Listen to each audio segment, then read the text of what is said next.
if God gave you the choice to keep your current problems or put your current problems in a bucket with hundreds of other people's, and you had to pull out one, would you risk pulling out somebody else's problems that's in a worse position than yours? Or would you say, you know what, I'm going to just keep the problems that was assigned to me?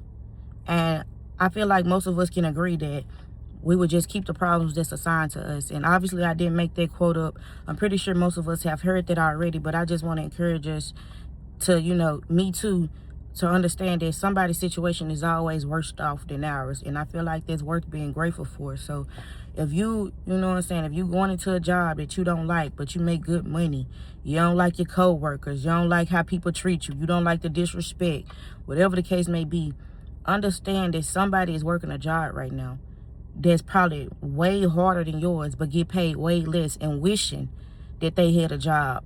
And they probably say, I wouldn't care how the co-workers act, whatever the case may be.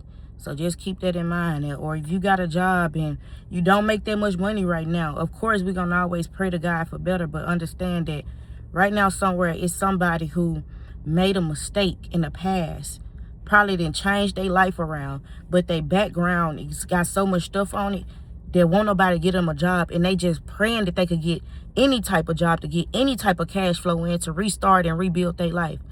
So I just want all us to be grateful. Like if you got a house and a car and you feel like, oh, I'm sick of this hoopty or whatever the case may be, or this house, you know what I'm saying, it's just not what you want it to be. You probably got a couple, you could know, mice in and out, you know, every now and then they visit. I understand. I've been there. You feel me? I've been there. You know, they was coming in every day. We just stopped setting traps. Just act, hey, Rico, you hungry today? You know what I'm saying? I've been there. I want to tell you it get better, but one thing that helped me is when the mice was coming, then a week later the lights was off. I said, God, just give us the mice back, okay? The lights off and the mice, that's just too much.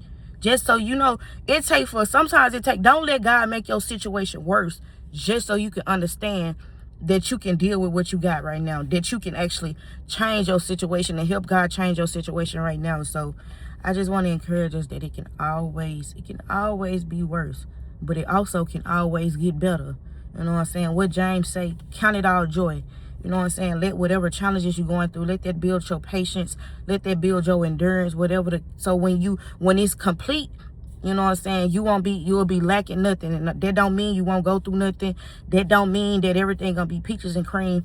That mean that after you done let your patience grow and your endurance grow, that mean whatever come your way, you already know how to lean on God, so you ain't tripping, you ain't full of anxiety, you ain't panicking, because you know your faith in God and all of these things. So I just want to encourage you, like, don't take your health for granted. Don't take your eyesight for granted. Don't take the fact that you got arms and fingers and legs. Don't take nothing for granted, because it's always somebody right now wishing they could walk, wishing they could see, you know, wishing they could just twirl their fingers, wishing they could do for themselves. If you can wipe your own butt. My uncle had a stroke, and I seen in his face when he was watching us. My uncle, he a Superman. I seen in his face when he had to lay down and let somebody else clean him, how uncomfortable. And when he got back up, he said, I'm just ready to do for myself. He didn't say I'm ready to get back to work. He didn't say I'm ready to make no money. He didn't say I'm ready to do this. He just said I'm ready to do for myself.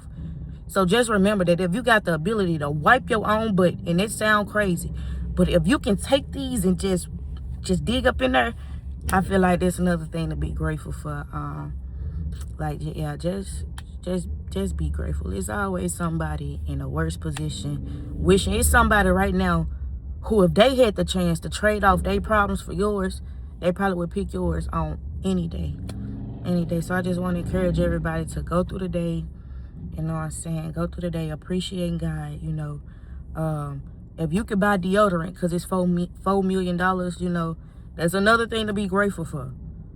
And if you musty, it's somebody right now wishing they had armpits to be musty. Probably not. I don't know. Do somebody not got armpits? We're gonna put a pin in that one, okay? So yeah, that's it. I ain't gonna hold y'all too long. Y'all know when y'all mama like, or if you probably the mama, Like, y'all be at the cookout and y'all be like, my crew, let's roll. I always bring this up because I always remind myself of that. Like, I just be talking. Be grateful. Okay, I'm gonna talk to y'all later. You know what? See y'all later.